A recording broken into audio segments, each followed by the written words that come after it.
What's going on, everyone? Welcome back to a brand new video here on my YouTube channel. And for those of you that are new around here and do not know me, my name's Aaron and I create videos here on YouTube based on travel, photography and videography. So if you are new around here and you are not yet subscribed, be sure to do so if you do find this video useful at any point.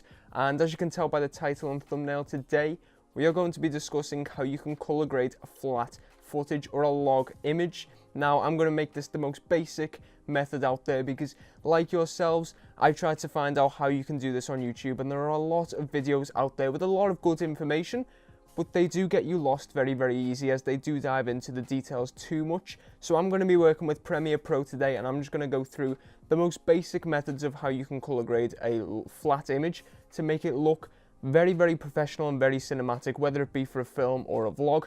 That's coming up in the video. Okay, to start things off, we're actually just going to talk about a flat or a log image. Now, I have recently posted a video on how you can fake a log image, so if you don't actually have a log picture profile within your camera, go and check out that video because it can be used on any camera. And as I said, this is for Premiere Pro, this tutorial, but it will work with any editing software where you can color grade.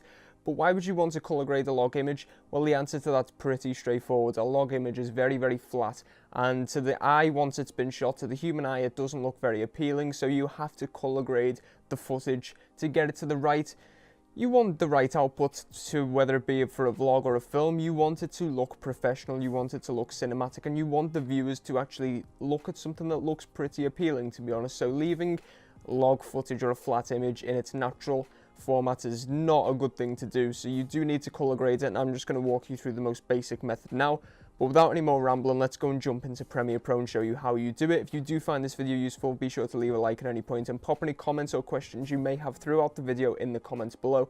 But let's jump straight into Premiere Pro. Okay, so we're here in Premiere Pro, as you can see, and this is just a clip that I've downloaded offline, and it was actually aimed towards people that want to actually learn how to color grade a flat image. As you can see, it's just basically a guy out in the mountains, out in the fields or whatever, and it's just a flat image, and you can basically practice color grading on this image. So I'm actually going to leave the link down below in the description if you guys want to actually go and check this video out so you can practice color grading on it or whatever you want to try and do. But basically, I'm going to walk you through the most basic method of color grading. So if you don't know, you just drag your footage in. I'm sure you're aware of how you do that in whatever editing software you use, and then you add an adjustment layer or similar. It's called adjustment layer in Premiere Pro. It's probably called that in every other software, and you basically add it on top of your footage. Okay, so we're going to color grade today by using the lumetri color tab, whatever you want to call it. Basically, the color menu within Premiere Pro, and basically what you want to do is, so you'll probably be set on editing as natural, and then you want to click color and it will open up this little menu over here. Now the next thing you want to do is make sure you have lumetri scopes open over here. Now it will just show like that. If you don't actually have it open, go to window and then search for lumetri scopes, or lumetri scopes and lumetri color. You need both of these open, and tick both of them so they're both available to you. And then this formats, this way of viewing it, whatever you want to call it, is the waveform, which I'm not actually going to use. I'm going to use Parade RGB, so you just want to tick that off and then change to Parade RGB. So as you can see, as I said, we do have this very, very flat image, and what I'm basically going to do is I'm going to find a point in this video where I feel like it's optimal to color grade. So I'm going to go for around about here where you can see the character fully and you can see some of his clothes in the background. So this is quite an optimal point in the video which you can start to color grade. So what you're actually going to first go to do is you're going to go to color wheels, and this is basically to manipulate the shadows, highlights and midtones. And basically this lumetri scopes, for those of you that were wondering what the hell is that thing on the left hand side of the screen, even I don't know the exact everything behind it, the exact color science behind it, but basically the bottom part is your shadows, the top's your highlights, and obviously the middle's your midtones. And you basically want the shadows to be near zero, not completely at zero, not under zero, definitely not under zero, because then the blacks are just totally crushed. And it's the same with the highlights. You want it to be close to 100. I find 90 around the sweet spot. If you go over 100, then the highlights become blowing out, and it's not a nice look. So to manipulate them, you just basically come to here. So you go to the shadows, and this little slider down here, you just slide down until you're happy with how far you've slid it down. So I'm going to slide down to just about 10. And you'll probably look at that image and think, well, nothing's really changed. But if you click on and off, you can see already that you've added quite a bit of detail to the shot, and the shadows look much, much nicer. Now if we go and do the same thing with the highlights, as I said, the highlights in this shot actually aren't too bad. You can bump them up, you can bring them down. I'm actually just going to leave them as they are, maybe push them up ever so slightly, and then I'm actually going to bring the midtones down as well, because for me the midtones are just a bit too high, so I'm going to bring the midtones down. And that's literally all you need to do for the color wheels. If you want to achieve a teal and orange type of look, then you do this in this section, the color wheels. So you go to the shadows and you basically just click somewhere. Now that's too strong, far too strong, so I'll click back over here, and then you just want to find quite a natural looking teal color within the shadows. You want the blues in the shadows.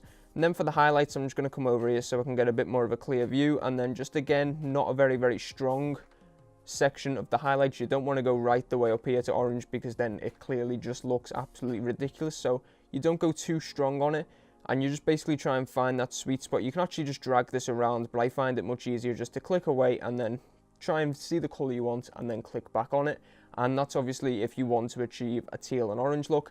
Today I'm not going to go for that because it's not really the right scenario. We're in the mountains, you don't really need a teal and orange look, to be honest. Okay, so the next thing you want to do is basically just work backwards. You go into curves now, and this is basically where you can add some contrast by using this curve. Make sure it's set to this white one, because if it's on blue or red, it only manipulates them colors. So if you select white and you just go to here to push the highlights up and then bring the shadows down, you don't really want to do too much. If you go too far, then it looks a bit too much ridiculous, and you can always work on the contrast in the basic correction section, but just create a very basic S-curve. You can pull this along and see where you feel like it looks right, but I'm just going to go for about there. And as I said, you don't need to do too much on that. And then next we're going to go to creative. Okay, so when you're shooting in a log image, it often gives hardly any contrast, hardly any saturation, hardly any sharpness. So you can add the sharpness here if you wish to. So I'm just going to go to sharpness, and you never really want to add too much. I'm just going to take a look at this image, and I feel like 8 feels about right to me. And I also like to use the faded film look, so I can drag this up, and you can see that actually brings the shadows up on our lumetri scopes. But I'm going to drag it up to about 30, and then I'm going to go back to the color wheels, because obviously now the shadows have changed, and I'm actually just going to pull it down slightly again, just to get them shadows back a bit lower. So that's what you're going to find you're going to do when you do color grade. You're going to constantly go back to this color wheels to change what you've already done, because sometimes these lumetri scopes will actually change as you're changing other settings. Now we're pretty much done apart from the basic correction, and this is what you need to do on every single clip. So as I said, a log image has hardly any contrast, so I'm just going to add quite a bit of contrast to this image, and you can see, you know, it's very much stretching the lumetri scope, so I'm going to go about there for about 30. And then we're just going to pull the whites down ever so slightly just to see what that does to the shot. It may not do too much, but as you can see, it's doing a bit, and it's actually bringing the highlights down. And then the only other two things I'm going to do to the shot is I'm going to pull the blacks down ever so slightly, not too much, ever so slightly, so to about there. -17 feels about right.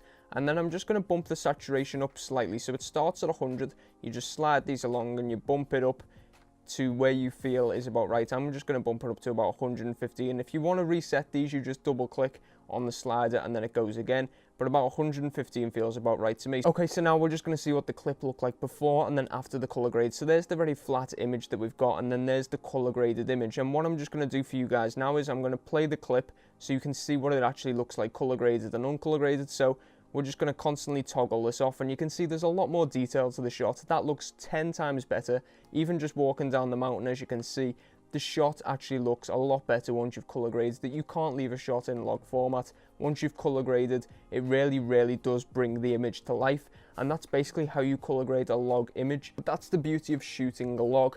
You can change a lot more in post-production, so if you do want to do more color grading, maybe you want a teal and orange look, or you want a faded film look, you want a cold look, you want a Kodak look, whatever you want to do, you can obviously do that in the color wheel section. Just go and read up on some of that stuff. But this was just basically how you do the very basics of color grading with a log image. So if you did find this video useful, be sure to let me know by leaving a like on the video. Put any comments or questions down below in the comments section. And as I said at the start of the video, if you are new around here and like this type of content, go and check out the rest of the content on my channel, and be sure to subscribe to the YouTube channel because it does help me out massively. Thank you for watching, guys. Till next time, goodbye. Life is just always mysterious and surprising. You never know what's around the next corner. You know,